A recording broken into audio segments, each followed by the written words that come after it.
What happens when you defy Hollywood's rules? Well, for some of its brightest stars, it meant watching their careers crumble. In an industry where conformity was key, being queer was often seen as a career killer. From being forced into silence to being blacklisted outright, these stars faced a brutal choice: hide who they were or lose everything. But some didn't play by the rules, and their stories are far from over. Let's dive into the real reasons why Hollywood banned these 13 queer stars and what happened to them after the curtain fell. William Haynes, 1933. Picture this: a top Hollywood star, adored by millions, in a committed relationship, living openly with his partner. Sounds too good to be true, right? Well, for William Haynes, it was. In the late 1920s and early 30s, Haynes was Hollywood's golden boy. With his sharp wit, charming looks, and a string of box office hits, he was on top of the world. But behind the scenes, Haynes was living authentically with his partner, James Shields, a choice that would ultimately cost him his career. When studio mogul Louis B. Mayer gave him an ultimatum: end the relationship or face blacklisting, Haynes refused to conform. The result? His contract was torn up, and his films dried up. Despite the studio's best efforts, Haynes walked away from Hollywood at the height of his fame, choosing to live on his terms. Later, he found success in interior design, but the scars of Hollywood's rejection remained. His refusal to hide his truth remains one of the most powerful stands in the industry's history. Ramon Novarro, 1935. Ramon Novarro was once the Latin lover of the silver screen, handsome, talented, and adored by fans. But behind the camera, the star's life was a different story. Despite his fame, Novarro's personal life was clouded by rumors of his sexuality. As the industry's top Latin lover, the pressure to maintain a straight image was intense. When rumors about his homosexuality began circulating in the early 30s, MGM quietly allowed his contract to expire. From then on, Novarro's career slowly slipped from leading man to character actor. But it wasn't just his career that suffered. Novarro, a devout Catholic, struggled with his identity in a world that demanded silence. By the time of his tragic death in the late 60s, his legacy had been overshadowed by the Hollywood machine's desire for secrecy. His murder, too, was deeply tied to the pain of living in the shadows. Novarro's story is a cautionary tale of fame, rejection, and the high cost of hiding the truth. Elizabeth Scott, 1954. Imagine being one of Hollywood's brightest stars, known for your sultry voice, tough persona, and impeccable presence on screen, only to have everything collapse due to one scandalous rumor. Elizabeth Scott was at the peak of her career in the late 1940s, a film noir queen who had everything going for her. But in 1954, a bombshell exposé by Confidential magazine claimed that Scott was a lesbian, turning her world upside down. She sued the magazine for defamation, but the damage was already done. Hollywood didn't just stop offering her leading roles, they actively sidelined her. Her career went from leading lady to forced supporting roles in B-movies. Scott's fall from grace is a haunting reminder of how Hollywood used its power to keep stars in check, silencing them when they didn't conform to the expected norms. Tommy Kirk, 1963. From the wholesome Disney kid to a blacklisted actor, Tommy Kirk's journey is one of the most heartbreaking in Hollywood. As a teen idol, Kirk was the epitome of the all-American boy, starring in family-friendly hits like Old Yeller and The Shaggy Dog.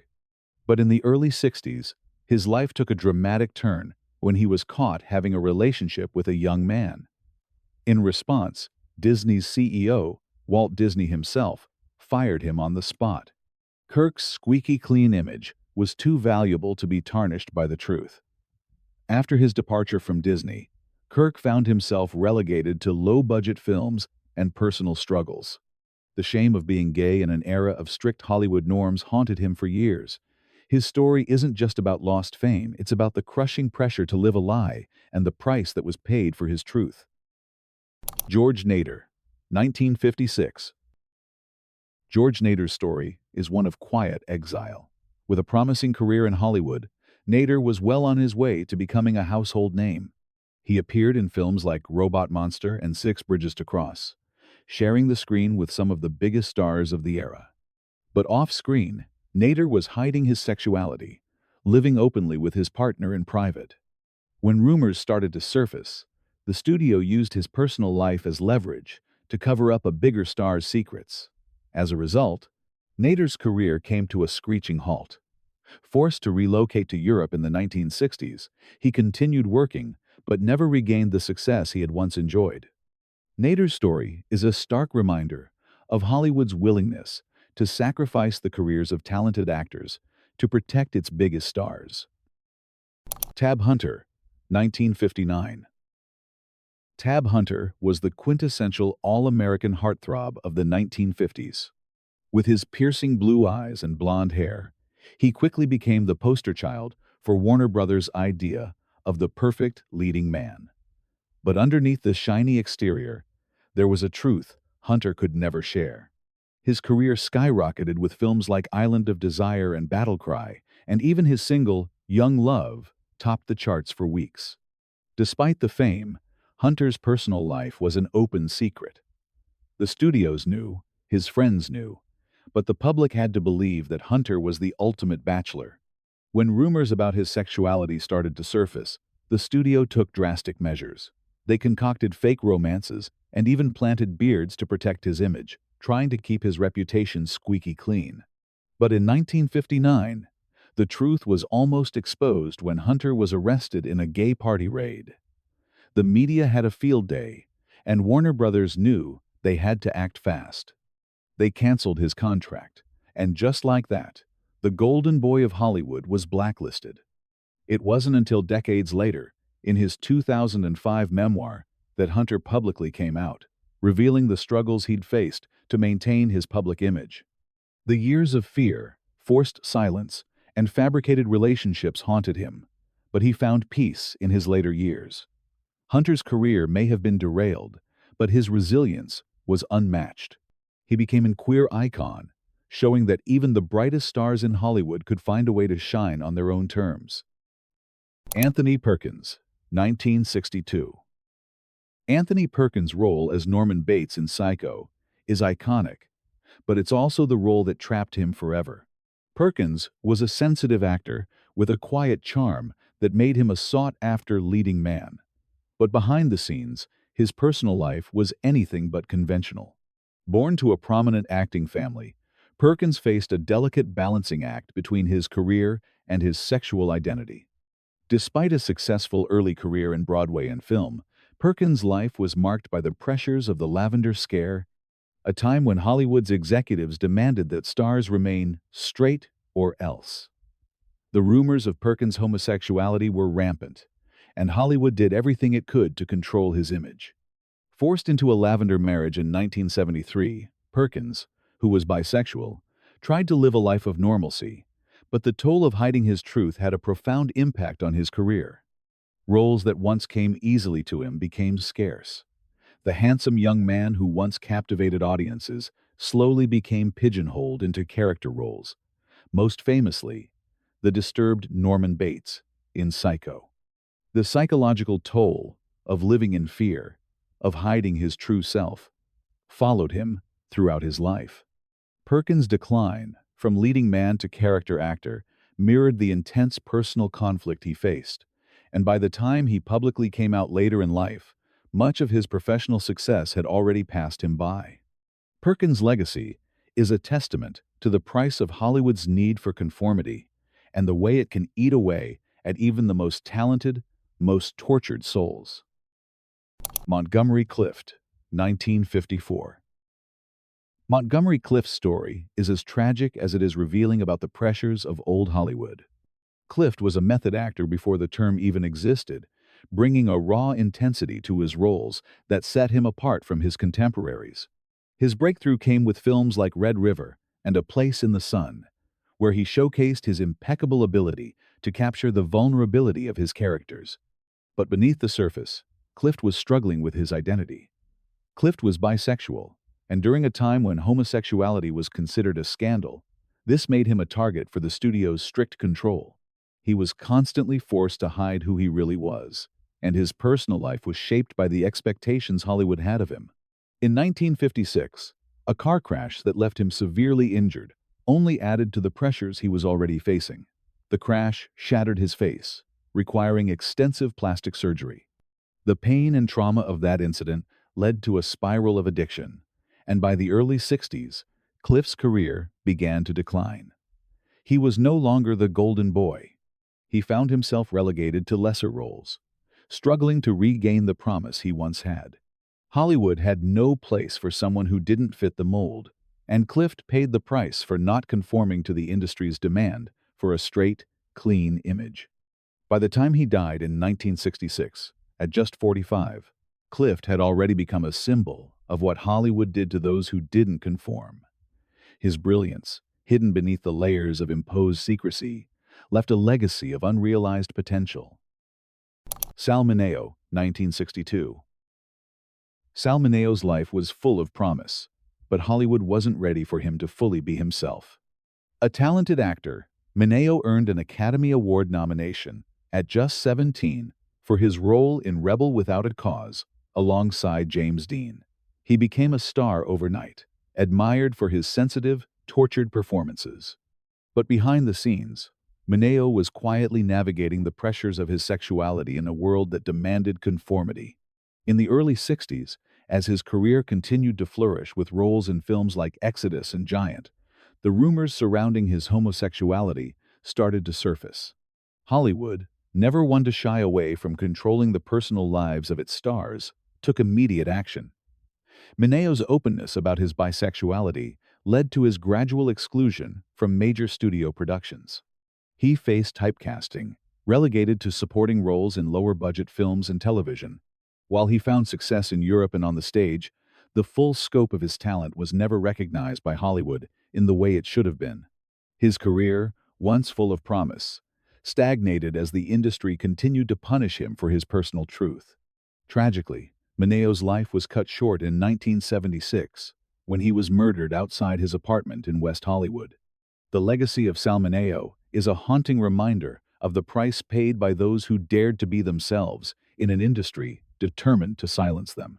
His contributions to cinema, though forever marked by tragedy, remain undeniable, an icon of talent and resilience that Hollywood tried too hard to ignore. Clifton Webb, 1956. Clifton Webb was the epitome of the sophisticated, suave, and sarcastic screen presence that Hollywood loved to package as mysterious. From his stellar performances in films like Laura and the Razor's Edge, Webb became one of Hollywood's most celebrated character actors, earning multiple Oscar nominations. But there was more to Webb than what appeared on screen. Known for his witty one-liners and elegant persona, Webb never quite fit the leading man mold, and that was by design. He was openly gay, although he kept his relationships discreet. Hollywood, ever aware of its stars' private lives, turned a blind eye to Webb's sexuality because it was just too complicated to address publicly. But Webb's personal life didn't remain a secret for long. He lived with his mother until her death in 1960, fueling rumors that he might be gay, a label that Hollywood simply couldn't tolerate for its stars. Webb was forced into roles that matched his effeminate image, like the suave villain or the flamboyant know-it-all. But this typecasting was also a prison. His true potential was never fully realized by the industry that had a strict standard for what men could be. Webb's career, while successful, was forever confined to the boundaries Hollywood set for him. Despite his accomplishments, Webb's personal life remained out of the spotlight, and his career never reached the same heights it could have if Hollywood had accepted him fully for who he was. He died in 1966, leaving behind a legacy of both triumph and repression. Van Johnson, 1945. Van Johnson was the quintessential all-American boy, the guy Hollywood imagined was the perfect romantic lead. With his freckles, boyish good looks, and charm, he was a top MGM star, starring in films like 30 Seconds Over Tokyo and Thrill of a Romance. He was the image of what Hollywood wanted to project to audiences: wholesome, charming, and perfect for the leading man roles. But behind the camera, Johnson was hiding a major secret: his sexuality. Johnson's career was shaped by the rumors of his queerness that swirled around him, whispers that were too loud to ignore. At the peak of his fame in the mid-40s, MGM responded by orchestrating a lavender marriage to quiet the growing gossip. In 1947, the studio forced him to marry Evie Wynn, the ex-wife of fellow actor Keenan Wynn, in a contractually mandated marriage to preserve his reputation and the studio's cash cow. But this marriage didn't protect him from the damage caused by the industry's refusal to acknowledge who he truly was. While his marriage might have appeased Hollywood's moral code, Johnson's career trajectory was forever limited. His roles slowed down, and his public persona became overshadowed by the studio's need for secrecy. By the time he left MGM in the 50s, his leading man status had faded, and he was relegated to supporting roles in films and television. Johnson's forced marriage may have preserved his public image, but it came at the cost of authenticity, and in the end, Hollywood's refusal to allow him to live freely kept him from truly living out his potential. Farley Granger, 1951. Farley Granger was a Hollywood heartthrob who found himself trapped in a cage built by his own fame. With his striking looks and undeniable charm, Granger was cast in leading roles in some of the era's most memorable films, including Alfred Hitchcock's Rope and Strangers on a Train. Yet, behind the scenes, Granger's personal life was a stark contrast to his carefully cultivated public persona. Farley was openly bisexual in his personal life, but had to hide this truth from the public, especially as Hollywood demanded a clean image for its stars.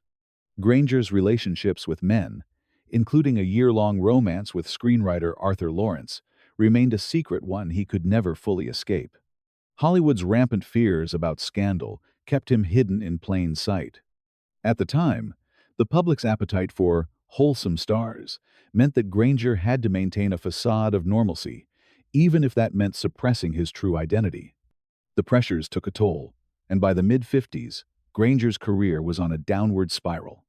Tired of the constraints imposed by the studio system, Granger eventually bought out his contract, which, though financially costly, allowed him to pursue roles that were more aligned with his true self, though. By then, Hollywood had already started to marginalize him.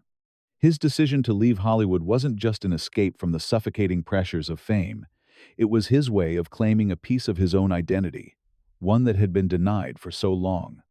Granger's legacy serves as a powerful reminder of the toll taken on those who were forced to live in the shadows, simply because of who they loved. John Gielgud, 1953. John Gielgud was the shining star of Shakespearean theater, an actor whose reputation was built on brilliance and mastery of his craft. However, despite being widely regarded as one of the greatest actors of his generation, Gielgud's career nearly came to an end in 1953 over a scandal that stemmed not from his acting, but from his sexuality. Born in London into a theatrical family, Gielgud rose to fame on stage, portraying Hamlet and Richard II with unparalleled depth. But despite his immense success, Gielgud was openly gay at a time when homosexuality was still a criminal offense in the UK and an open secret in Hollywood. In the early 50s, Gielgud was arrested for improper behavior in a public restroom, a scandal that shocked both the British theater world and Hollywood. His arrest threatened to derail his career, as the Hollywood studios were quick to sever ties with anyone whose reputation could damage their image.